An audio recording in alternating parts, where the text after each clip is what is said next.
Hey, hello, gorgeous people. Welcome to my channel, Being a Carer with Kes.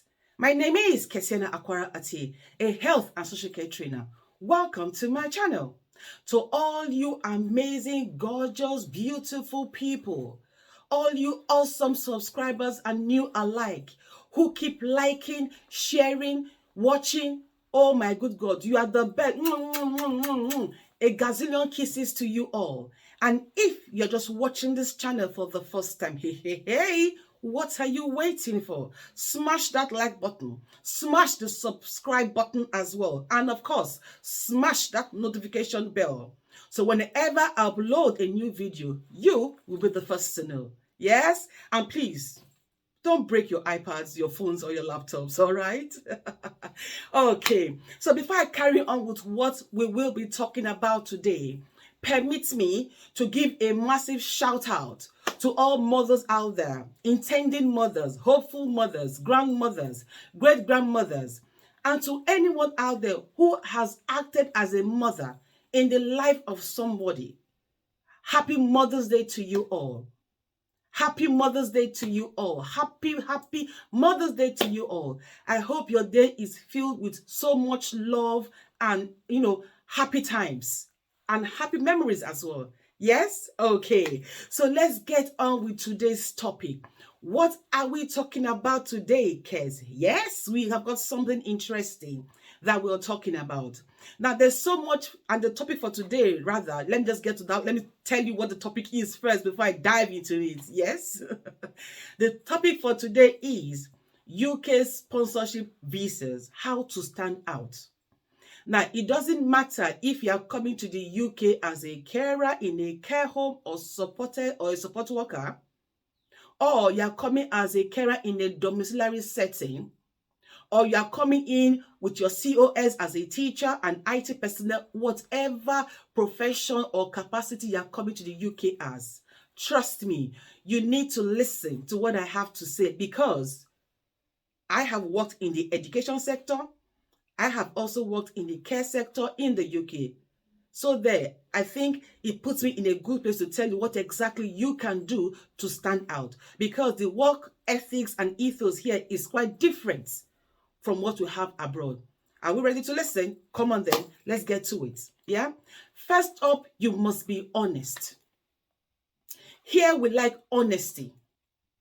Yeah? If you've done something wrong, please own up. Don't lie. It is much better when you walk up to your manager or your team leader and you explain what happened. You apologize before they even find out what happens. Trust me, it elevates your integrity. Yeah? The next thing, you want to be humble.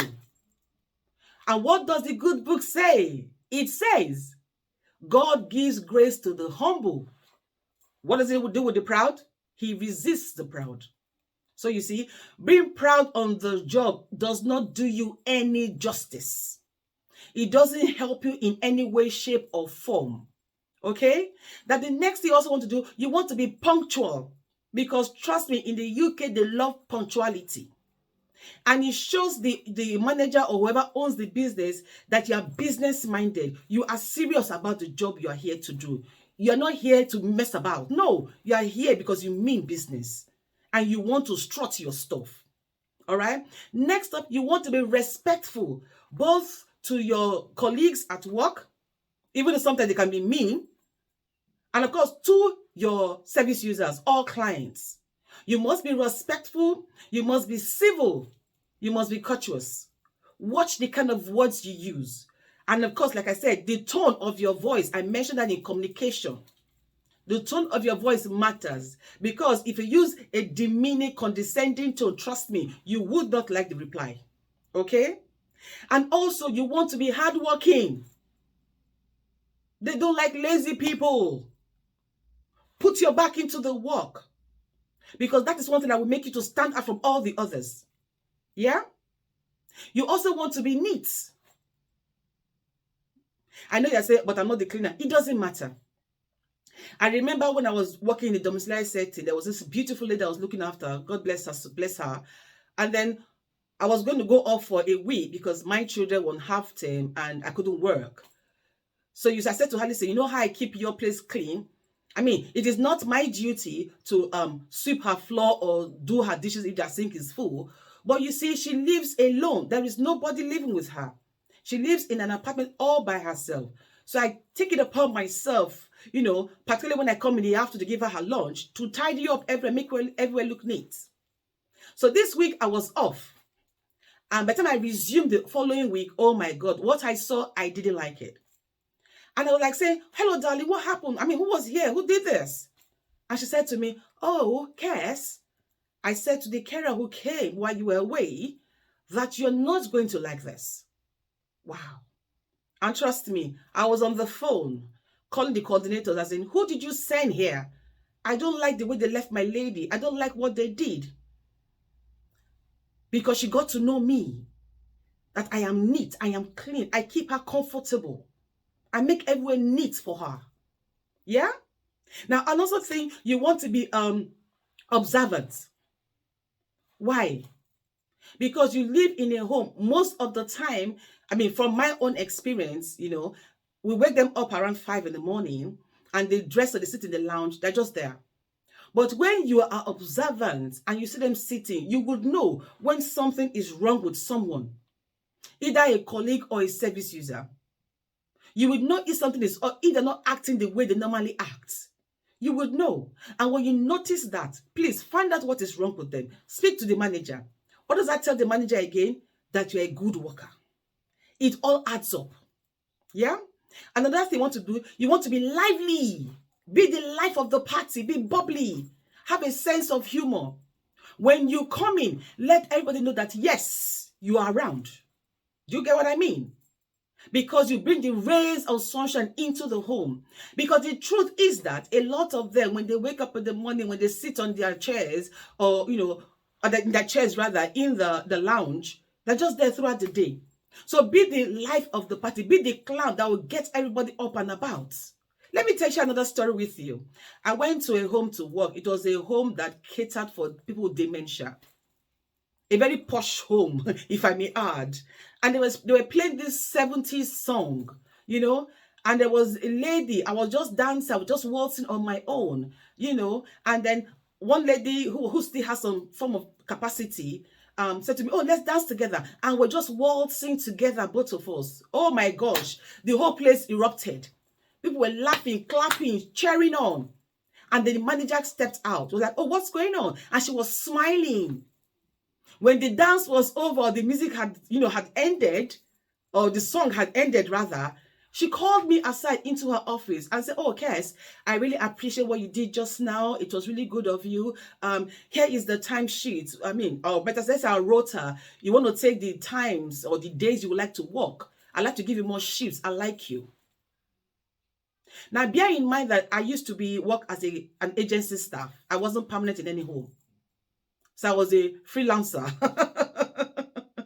And that opened me up to so many shifts. In fact, it gave my company so many shifts. So therefore, the director of my company was like, listen, Kes, if you have a new contract, you are going to go first. And that's what they do. A new contract, they send me there first. Why? Because it brings other contracts or shifts. And because they know that I am a devoted, conscientious, committed worker. I give it my best because I see myself as an ambassador of my company that I represent, as my own brand manager, yeah, and my publicist. So if you are coming to the UK on a sponsorship visa in whatever capacity, see yourself as your brand manager. See yourself as your ambassador. See yourself as your publicist. Always put your best foot forward. Does that make sense? Always put your best foot forward. And then, most importantly, be focused on the prize. What does the good book say as well? I'm paraphrasing now. It says, Jesus Christ did not look at whatever was going on around him, but rather he looked at the prize that was set before him, and he endured the cross. So, darlings, endure. Persevere, because the prize you are looking at, nobody else should bother you. Nobody's affairs rather should bother you. Your own affairs should bother you. Yeah? And your price is what? Your indefinite leave to remain, which you, nobody else, you will receive at the end of your 5 years. Yeah? That should be your concern. Because when you get your indefinite leave to remain, now the choices to you are endless. You could decide to remain with that home and work, or you could decide to move away from that home to something else. And like I said also, be knowledgeable. If within that 5 years you keep upgrading yourself, it's a good thing. Yeah? So look at that. And of course, when you have your indefinite leave to remain, you can apply for your British passport. How awesome is that? Yeah? So please, whatever you see, some people might be nice to you, some might be mean to you. Hello, you see no evil, you hear no evil. Be focused. You are here for a reason. You left your home, your country of origin for a reason. Be focused. Yeah? And of course, be careful who you hang out with. I did say in, I think my previous video, Be Warned, when I said that if you are given anything, don't take it. I mean it. I didn't want to mention it, but it kept coming to my mind to say it, and that it could help somebody out there. And I'm known from experience to listen to what my spirit man tells me. So if you're given anything, please take it and show it to your manager. If you're in a dorm setting, do not take.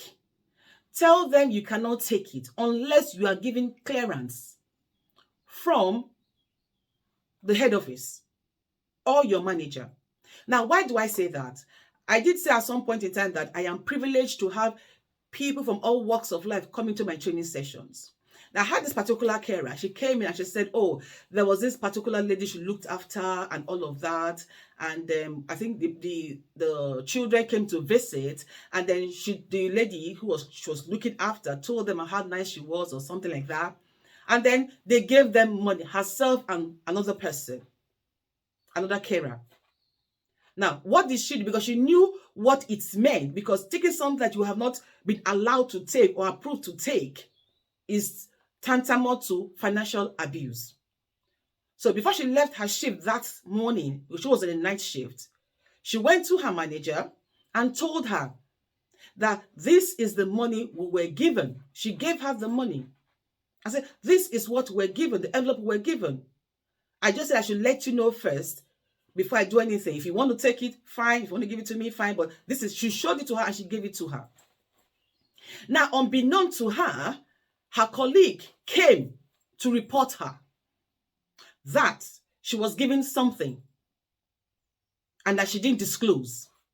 And so the manager asked the colleague, were you given as well? She said no. She said, okay, now this is what so-and-so told me this morning before she left, that you both were given something and she gave me hers. So where is yours?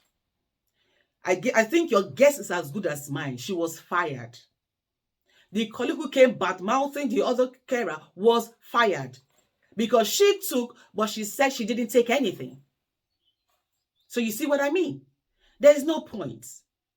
There is no point whatsoever. And that's why I said, I think that's the Be One video, be self-sufficient. Don't be greedy. And again, if you do all these things I have mentioned, trust me, before your 5 years is over, you could be promoted. Because in the UK here, they love hard-working, conscientious, honest, devoted people.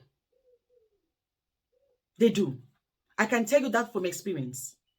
So forget about what other people are doing. Focus on you. Yeah? Compete only with yourself. Yeah? Compete only with yourself. Don't look at what others are doing. Focus on you. And please, I want to plead with yours as well. Don't go working 7 days a week just to please somebody. No. Because I believe you do not want to drop dead. Yeah? So, work the required amount you should work. And yes, you can take on extra shifts if you want to. But I strongly discourage, I humbly discourage working 7 days a week because your body needs to rest. And if you work in a care home, you work 12 hours long shifts. If you work in a residential home, or what we call support work, you work sometimes 14 hours straight. And you do that for 3 days in a week or 4 days in a week. So why would you do that for 7 days of a week? Do you want to kill yourself or something? So please, awesome people, let's be wise. Yeah? Let's be wise. So if you're out there and you got your COS already, or you're here in the UK and you got your COS already, congratulations. And if you're still waiting for yours, keep the faith alive. It could turn up earlier or sooner than you know. Okay? So in the meantime, do take good care of yourselves. And remember, you matter. Yeah? You always matter. And that no matter what the matter is, again, you matter. Over.